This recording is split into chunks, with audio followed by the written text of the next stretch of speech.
अस्सलाम फ्रेंड्स आज का जो टॉपिक है वो है how fasting controls cancer cells. How fasting controls growth of cancer sales. ठीक है फ्रेंड्स, वही आज टॉपिक है।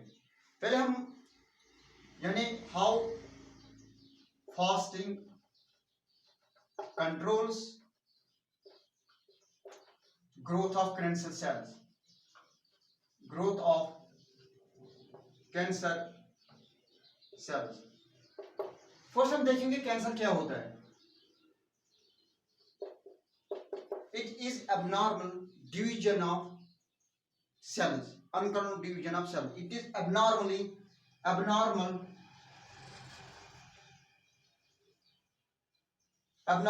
uncontrolled division of cells. उसको कहते हैं कैंसर। जो कंट्रोल नहीं हो पाएगी उसी को कहेंगे कैंसर। यानी एक सेल बन जाएगी, उसके बाद दूसरी, उसके बाद तीसरी, उसके बाद चौथी, उसके बाद यानी जल्दी से ग्रो हो जाए, उसको कहते हैं कैंसर। ठीक है। और ये जो कैंसर कहते हैं कैंसर है, उसका दूसरा नाम जो है वो है ट्यूमर, MOUR। ठीक है, इसको ट्यूमर। ठीक है। और इस कैंसर के दो टाइप्स हैं, दैट इज बिनाइन ट्यूमर और मैलिग्नेंट ट्यूमर। और जो बिनाइन ट्यूमर है, it is not a true cancer, it is not spread.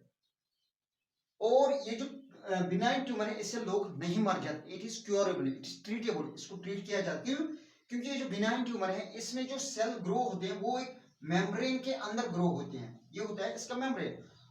और आपने देखा होगा कभी किसी के सर में, कभी किसी के बॉडी एक्सटर्नल पार्ट में एक सेल एक ग्रो होते हैं, जिसको हम कश्मीर में सेस बोलते हैं। ठीक है, कवर्ड हो और उसको सर्जरी के जरिए निकाला दिया जाता है। ठीक है, वो होता है बिनाइन ट्यूमर। और ये कवर्ड होते हैं, it is not true cancer, इससे इंसान नहीं मर जाता है। और जो बिनाइन ट्यूमर है, इसके टाइप जो है वो है that is lipoma. Cancer formation यानी uncontrolled division of fat cells under the skin. जब किसी को स्किन में फैट जम जाता है उसको कहते हैं लाइपोमा, यानी टाइप ऑफ बिनाइन ट्यूमर। और इसको भी कंट्रोल किया जाता है। और जो उसके बाद है दैट इज एक है दिस बिनाइन ट्यूमर। और इसके बाद जो है फिब्राइटिक ट्यूमर, फिब्रोइटिक ट्यूमर या फिब्रोइटिक कैंसर। ये जो इट फॉर्म्स या we can say uncontrolled division of inner layer of uterus, जिसको हम कहते हैं फिब्रोटिक सिस्ट। और जब फिब्रोटिक सिस्ट या फिब्रोटिक कैंसर होता है, ये भी हम रिमूव करते हैं bye the help of surgery. ठीक है। अब है दूसरा जो टाइप है वो है मैलिग्नेंट ट्यूमर, मैलिग्नेंट ट्यूमर। ठीक है फ्रेंड्स। और जो मैलिग्नेंट ट्यूमर है, इट इज ट्रू कैंसर। इनसे इंसान कभी मर जाते हैं, कभी कभी बच जाते हैं। ठीक है, क्योंकि इसमें जो सेल्स ग्रो होते हैं वो कवर्ड नहीं होते। और जब ये कवर्ड नहीं होंगे तो ये एक जगह से दूसरी जगह फैल जाते हैं, और फिर ये कंट्रोल नहीं कर पा, डॉक्टर्स कंट्रोल नहीं कर पाते। ठीक है, और इंसान मर जाता है। ठीक है, ये जो मैलिग्नेंट ट्यूमर है, इट इज ट्रू कैंसर। ठीक है। और इसमें स्टेज होते हैं, one first stage, second stage, third stage. और थर्ड स्टेज तक इंसान बच जाता है, लेकिन जब फोर्थ स्टेज होता है इंसान मर जाता है। ठीक है, क्योंकि उस टाइम तक सेल्स जो होते हैं कैंसर सेल्स वो ग्रो होते हैं सारी बॉडी में, सारी बॉडी पार्ट में। ठीक है। और फ्रेंड्स, ये जो मैलिग्नेंट ट्यूमर है, जब ये मैलिग्नेंट ट्यूमर होता है किसी को, तो उसको थेरेपी दी जाती है। फर्स्ट थेरेपी दी जाती है, मेडिसिन दिया जाता है, उसके बाद थेरेपी दी जाती है। अगर कंट्रोल नहीं हुआ तो फिर सर्जरी की जाती है, और इसके बाद अगर नहीं हुआ तो इंसान मर जाता है। और अब हम देखेंगे इसके जो जिस टाइप्स हैं वो है ल्यूकीमिया, यानी उसके से ब्लड कैंसर। देखो, अगर ब्लड में कैंसर हुआ तो वो कभी रुक सकता है, कहीं जगह किसी जगह पे रुक सकता है, वो फैल जाता है एक जगह से दूसरी जगह। और इंसान का जो कैंसर स्टेज है, कैंसर टाइप्स है, ये ल्यूकीमिया है, ये अनकंट्रोल्ड है, ये कंट्रोल नहीं कर पाते डॉक्टर्स, और इंसान मर जाता है। और उसके बाद क्या है, lymphoma, LYMPHO, lymphoma, cancer of lymphoma, cancer of lymph nodes. मिसाल के तौर पर जिसको किसी को ब्रेस्ट में कैंसर होता है, ठीक है, अगर उसको कंट्रोल नहीं किया जाएगा जल्दी से तो उसको फोर्स से चेंज होगा और उसमें ब्रेस्ट कैंसर की वजह से वो मर जाती है, लिम्फ नोड्स में कैंसर होना, ठीक है। और उसके बाद जो कैंसर है वो है sarcoma, sarcoma, cancer of cartilage, cancer of bone, cancer of tissue या कैंसर ऑफ इंटरनल ऑर्गन्स, ठीक है। ये जो कैंसर होता है इंटरनल ऑर्गन में, वहाँ अनकंट्रोल डिवीजन सेल जल्दी से जल्दी डिवाइड होते हैं और ये कैंसर बन जाते हैं। इसके बाद है, ये था सार्कोमा, अब है कार्सिनोमा, कार्सिनोमा यानी uncontrol division of cells under the epithelial cells या अंडर द स्किन, ठीक है, या अंडर द एपिथेलियल सेल्स या we can say epithelial layer of cells, चाहे वो बॉडी के हो, चाहे वो टिश्यू को हो, चाहे वो ऑर्गन के हो, उसको कहते हैं कार्सिनोमा, यानी uncontrolled division of epithelial cells of organ of tissue या किसी भी बॉडी में, उसको कहते हैं carcinoma, type of malignant tumour. ये जो मैलिग्नेंट ट्यूमर है इट्स थ्रू कैंसर। फ्रेंड्स आप याद रखो, जब भी किसी को कैंसर होता है वो वीक इसलिए हो जाता है क्योंकि ये जो कैंसर सेल्स हैं ये डिवाइड होते हैं जल्दी से जल्दी, और ये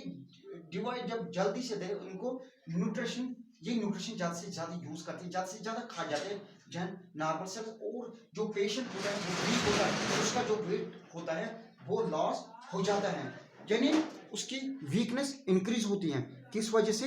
इस कैंसर की वजह से। फ्रेंड्स अब हम देखेंगे जो कैंसर सेल्स हैं ये कैसे जल्दी से जल्दी ग्रो होते हैं। ये ग्रो होते हैं bye the help of process that is phosphorylation.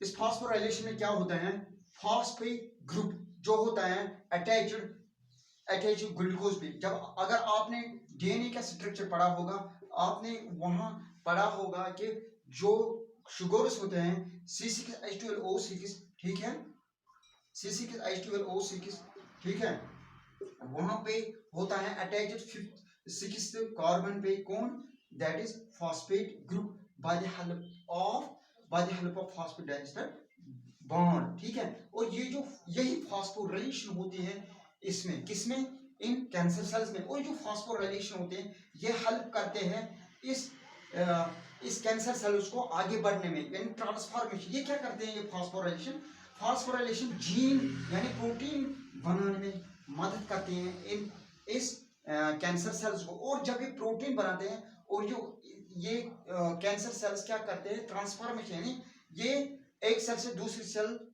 में बढ़ जाते हैं, यानी सेल ग्रो करते हैं, इंक्रीज करते हैं cell formation by the help of this phosphorylation. और ये जो फॉस्फोराइलेशन होती हैं ये होती है in the presence of energy in the form of ATP. और ये एनर्जी कहाँ से मिलती है, शुगर से, ग्लूकोज से, जो हम खाते पीते हैं उस वजह से ये एनर्जी मिलती है, कौन सी, एटीपी, ठीक है फ्रेंड्स। और उसके बाद फ्रेंड्स ये जो फास्फोरेट इसके दो टाइप्स हैं, दैट इज ऑक्सीडेटिव, दूसरा हो गया नॉन ऑक्सीडेटिव। और ये जो ऑक्सीडेटिव है इन प्रेजेंस ऑक्सीजन, और ये है नॉन ऑक्सीडेटिव फास्फोराइलेशन। फ्रेंड्स जब ऑक्सीडेटिव फास्फोराइलेशन तो ये फास्फोराइलेशन जो है ये एनर्जी ज्यादा यूज करती हैं, ठीक है। और friends in the form of ATP energy use करती हैं फास्फोराइलेशन। उसकी वजह से क्या होता है, प्रोटीन फॉर्मेशन होते हैं, जीन फॉर्मेशन होते हैं, उससे क्या होते हैं, ट्रांसफॉर्मेशन होते हैं। उस ट्रांसफॉर्मेशन की वजह से क्या होता है, सेल ग्रोथ इंक्रीज होती है, ठीक है। अब फ्रेंड्स याद रखो, अब आए हम fasting controls growth of cancer cells by the process of autophagy. जब हम फास्टिंग पे थे, ठीक है, हम में शुगर लेवल बहुत ही कम थी, ठीक है। और जब ये कैंसर सेल्स में न्यूट्रिशन लेस पहुंची, कम पहुंची, यानी ग्लूकोज लेवल कम पहुंची, एनर्जी कम पहुंची, ठीक है, bye the help of fasting, ठीक है। और ये क्या करते हैं, ये इनमें जो प्रोसेस होता है phosphorylation in the form of ATP energy, वो वीक होती हैं, लेस होती हैं, और उसके बाद जो न्यूट्रिशन इनमें पहुंचती हैं, यानी फास्फोरिलेशन डिक्रीज हो गई अब इन फास्टिंग। क्यों? एटीपी एनर्जी की यानी ग्लूकोज लेवल कम थी फास्टिंग में, और जो फास्फोरिलेशन है ये वीक हो गई, डिक्रीज हो गई किन कैंसर सेल में। उसकी वजह से क्या हो गया, एनर्जी कम मिल गई, ठीक है, और उसकी वजह से क्या हो गया, फास्फोरिलेशन जो है वो डिक्रीज हो गई। और उसके बाद जब इसको बाकी न्यूट्रिशन सप्लाई भी कम पड़ गई फास्टिंग में, और इन्होंने क्या किया, ये जो कैंसर सेल या अपने कैंसर सेल्स को खा जाते हैं, उसको हम कहते हैं ऑटोफैगी, यानी खुद ब खुद अपने आप को डिस्ट्रॉय करना, उसको कहते हैं ऑटोफैगी। कैसे फ्रेंड्स, जब हमने कुछ खाया वो ब्लड सर्कुलेशन में पहुंचा, ठीक है, चाहे चाहे एटीपी एनर्जी यानी शुगर खाया, या एक कोई भी फूड खाया, ठीक है, उससे क्या होगा, उससे फ्रेंड्स जब हमने कोई फूड खाया या शुगर्स खाया, वो सर्कुलेशन पहुंचा, और उसको यूज करते हैं सारे सेल्स, चाहे कैंसर सेल्स हो चाहे नॉर्मल सेल्स हो। फ्रेंड्स जब ये टिश्यू में पहुंचा तो नॉर्मल सेल्स ये यूज करते हैं, ठीक है, और कैंसर सेल्स भी करते हैं। फ्रेंड्स जो कैंसर सेल्स होते हैं वो ज्यादा से ज्यादा न्यूट्रिशन यूज करते हैं, ज्यादा से ज्यादा एटीपी एनर्जी करते हैं, क्योंकि उनको डिवीजन करना पड़ता है, वो अनकंट्रोल डिवीजन होते हैं, ठीक है, यानी वो जल्द से जल्दी ग्रो हो पाते हैं, और जल्द से जल्दी ग्रो होने के लिए उनको न्यूट्रिशन ज्यादा चाहिए, और ये क्या करते हैं, ये ज्यादा से न्यूट्रिशन खाते हैं देन नॉर्मल सेल्स।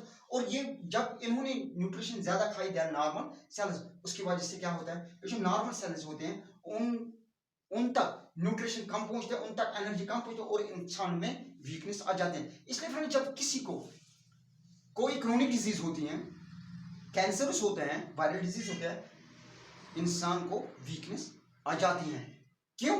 क्योंकि जो न्यूट्रिशन होता है वो कौन खा जाता है, कैंसर सेल्स, और जो नॉर्मल सेल्स है उन तक न्यूट्रिशन या एटीपी एनर्जी कम पहुंचता है। That was the topic on how fasting controls growth of this cancer cells. ये टॉपिक इसलिए मैंने रखा क्योंकि बहुत सारे ने कमेंट किया है कि how fasting controls this cancers, how fasting is best medicine for a patient। चाहे कोई भी पेशेंट हो, किसी भी पेशेंट को कोई भी क्रोनिक डिजीज हो, ठीक है, वो फास्टिंग रख सकते हैं, उसके लिए फास्टिंग कोई डिफिकल्टी नहीं है बल्कि बेनिफिट है, ठीक है। फास्टिंग हमारे लिए इसलिए क्योंकि हम इसको एज प्रैक्टिकल ले, हम इसको एज प्रैक्टिकल यूज करें बाकी 11 मंथ में। Thanks to all of you, that was the topic on how fasting controls